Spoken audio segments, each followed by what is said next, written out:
They thought she was harmless.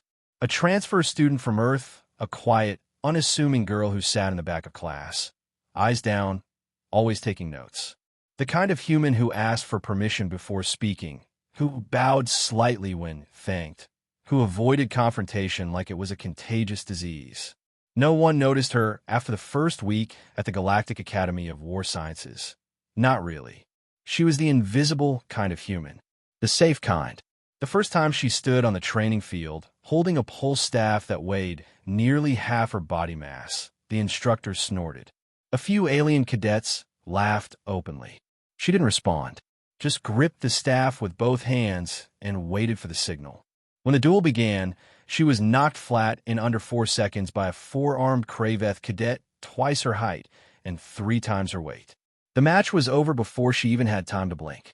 But what no one noticed, what no one cared to notice, was the way her eyes tracked every movement, the way her breathing stayed steady, the way she didn't wince as the energy pulse slammed her into the ground. She just got back up, bowed politely, and asked when the next match was. The Academy was used to humans now. After their unexpected victories in the Polaris Siege and the Vexi border conflict, more and more Earthborn students were being accepted to elite alien institutions. Some came loud and proud, full of Earth swagger and that annoyingly infectious confidence. Others came disciplined, shaped by Earth's infamous death world training protocols. She wasn't either, or so they thought. Her name was Talia. Just Talia. No battle record, no famous family line, no planetary legacy. The registry listed her home region as Zone 7, Earth, with no further detail. Zone 7 wasn't even on most alien maps. A wasteland, according to the few reports that existed. Harsh, unpredictable, full of tectonic rifts and electromagnetic storms. Not the kind of place you survived without becoming something else. But that part of her file was marked restricted. No one dug deeper. By her 3rd week, she was sparring every day. She never won, never even came close. She was always matched against bigger, stronger, more advanced species, creatures bred for war. But she never said no, never missed a session. And every time she was knocked down, she got back up a little faster, stepped back and a little smarter, began to move like she was listening to something only she could hear. The change came slow, subtle. Her reflexes sharpened. Her stance shifted. She began predicting moves, not reacting, but anticipating. Then came the theory tests, tactical simulations, strategic modeling. Suddenly, this harmless human was ranking in the top 10, then the top 5. And then she aced a simulated planetary defense test designed to be unwinnable. Her answer had only one casualty, the enemy fleet. That's when they started watching her.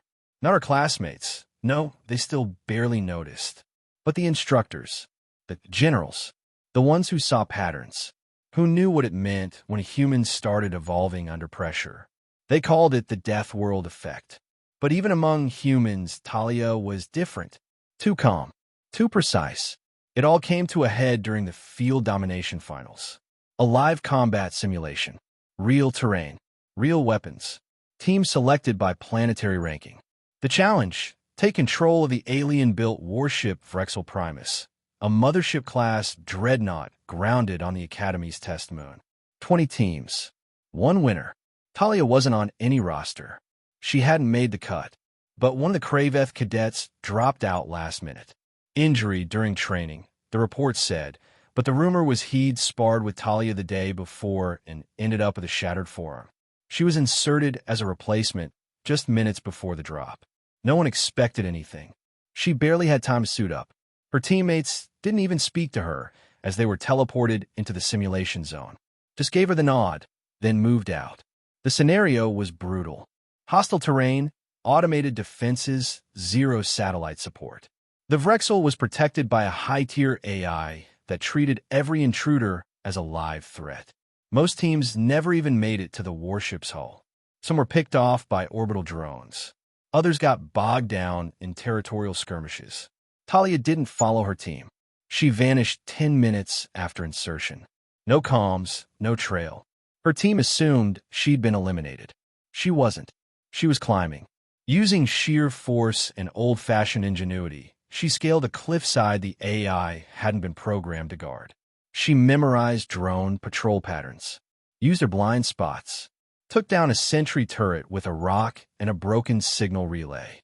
Then she infiltrated the hull through a maintenance shaft no one else had even looked at. It wasn't bravado. It wasn't rebellion. It was precision, planning, patience. Inside, the ship's AI identified her as a non-threat. Her profile still marked civilian class. She moved like a ghost through the corridors, learned the layout in minutes, found the power core, and then she did something no cadet in the Academy's history had ever done. She took control of the ship, fully, not by hacking, not by force. She spoke to the AI, or rather, she used an ancient Earth language override sequence embedded in the original codebase. A sequence written by an Earthborn programmer who'd helped design the AI framework decades ago, back when Earth was still a minor partner in the Galactic Union. It was a backdoor, one no one remembered, but she did. The warship responded and rose. From the moon's surface, instructors and cadets stared as the Vrexel Primus lifted off, its cannons armed, its engines burning. For one terrifying moment, they thought it was a malfunction. A live weapons system coming online during a simulation was catastrophic. Then the ship hovered and broadcast a message. Talia's voice, clear and calm. Simulation complete. Objective secured. Awaiting further instruction. Silence followed. Then chaos. Her team demanded to know how she'd done it. The instructors ran the footage a dozen times. No one could believe it. She hadn't fought her way in. She hadn't conquered the ship. She convinced it. And then the reports surfaced. Quiet ones. From old archives. From Earth Zone 7. Whispers of a child raised in a forgotten defense grid. A place where war simulations weren't games. They were daily life. Where children trained with live AI, adapted to atmospheric anomalies, and learned to override kill systems as a survival skill. Talia had never been a student. She'd been training for this her entire life. And now, standing at the center of the hangar bay as the Vrexel docked itself at her command, she wasn't invisible anymore. The aliens looked at her with new eyes. Not with fear, with respect. She was just a human student, until she crushed an alien warship and didn't even break a sweat. They wanted answers. Not applause, not congratulations, answers. How had a human cadet with no combat wins, no team coordination, and no military lineage single-handedly taken control of a fully armed alien dreadnought? They ran diagnostics on the Vrexel Primus for days. No malware, no tampering. The ship's systems reported everything as functioning normally, except for one anomaly. The command override. The access code Talia had used shouldn't have existed anymore.